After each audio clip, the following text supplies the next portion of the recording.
Давайте узнаем, о чем вас хотят предупредить высшие силы. О, туз кубков. Во-первых, идет какая-то очень яркая возможность в вашу жизнь. Во-вторых, кто-то вас любит. И любит очень сильно. Но у этого человека в жизни произошла тяжелая ситуация. И человек побаивается сказать о своих чувствах. А может, вы с этим человеком расстались уже.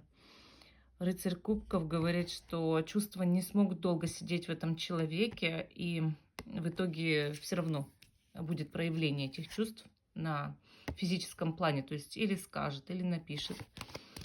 Туз пентаклей. Вам дается скоро возможность улучшить свое материальное положение.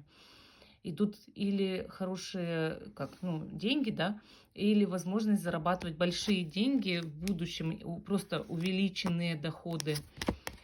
Так, но в этих условиях и конкуренция будет, конечно, или какие-то нужно сдать экзамены, срезы знаний. Но в итоге по шестерке пентаклей вам действительно будет много идти доходов. То есть если чуть-чуть поднапрячься, вы сможете много зарабатывать в скором времени.